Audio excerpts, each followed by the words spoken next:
Bonjour à tous, c'est le Barbu. Alors aujourd'hui, je vous propose de plonger dans un sujet qui façonne nos vies, souvent sans qu'on s'en rende vraiment compte, hein.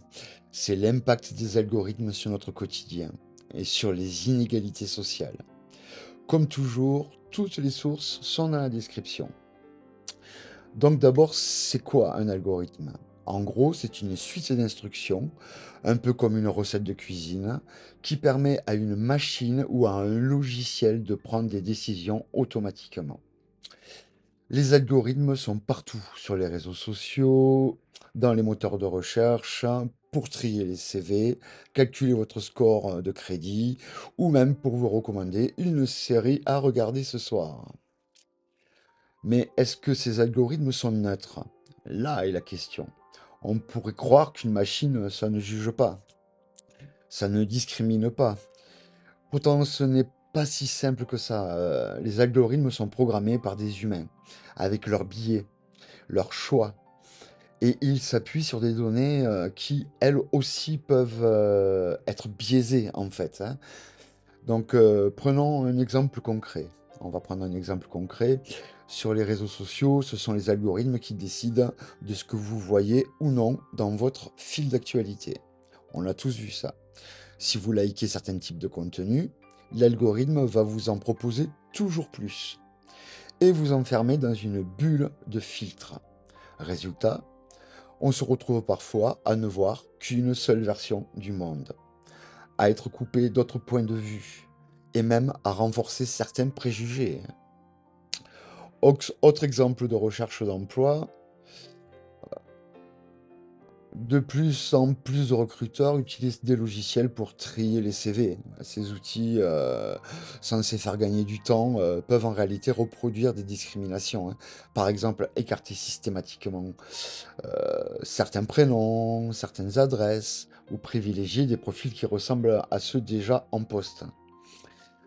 On a vu des cas où des femmes étaient moins sélectionnées pour des postes techniques, simplement parce que l'algorithme avait été entraîné sur des données historiques, majoritairement masculines. Vous voyez jusqu'où ça peut aller.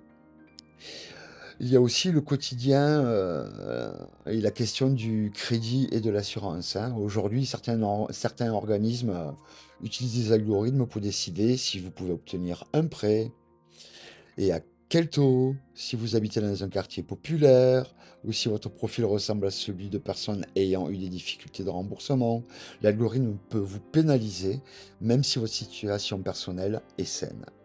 C'est une forme de discrimination automatisée, parfois invisible, mais malheureusement bien réelle. Et dans la justice, on va en parler un peu de la justice. Aux États-Unis, certains tribunaux utilisent des algorithmes pour évaluer le risque de récidive des personnes jugées. Problème, ces outils, nourris par des données biaisées, peuvent aggraver les inégalités raciales ou sociales, en considérant certains groupes comme plus à risque que d'autres, sans réelle justification individuelle. Alors, est-ce qu'on doit avoir peur des algorithmes? Pas forcément, hein. Les algorithmes peuvent aussi être utiles. Ils permettent d'automatiser les tâches répétitives, de personnaliser des services, de détecter des fraudes, d'aider à la recherche médicale. Mais il faut rester vigilant sur leur utilisation et leur transparence, c'est très important. Donc, comment limiter les dérives? D'abord, je pense qu'il faut exiger plus de transparence, hein, comprendre comment fonctionnent les algorithmes, sur quelles données ils s'appuient, et pouvoir contester une décision automatique, ce qui me paraît normal. Ensuite, il faut diversifier les équipes qui conçoivent ces outils, pour éviter que les mêmes biais se reproduisent partout. Enfin, il est essentiel d'éduquer chacun d'entre nous, hein, à l'esprit critique numérique, savoir repérer des bulles de filtre, varier ses sources d'informations, et ne pas tout laisser décider par des machines en fait. Alors comment reprendre le contrôle? Je vais vous donner quelques conseils simples. Sur les réseaux sociaux, n'hésitez pas à explorer d'autres contenus, à sortir de vos habitudes en fait, hein, à suivre des personnes qui pensent différemment, aller voir autre chose. Ça vous permettra de garder un esprit critique. Pardon. Et si vous êtes confronté à une décision automatisée, c'est-à-dire un refus de crédit, un tri de CV, demandez des explications aussi, hein. Réclamez un recours humain. Essayez d'attraper un humain tant que c'est possible encore. Ensuite, il faut soutenir les initiatives qui militent pour plus de justice et de transparence, hein, dans l'IA et les algorithmes, hein. En résumé, les algorithmes sont devenus des acteurs majeurs, en fait, de nos vies. Ils peuvent simplifier le quotidien, mais aussi renforcer des inégalités, si on n'y prend pas garde, en fait, hein. À nous de rester vigilants, informés et de défendre une société, où la technologie reste au service de tous. Merci d'avoir suivi cette vidéo. N'oubliez pas, toutes les sources sont dans la description, hein. Si vous voulez aller plus loin, pardon.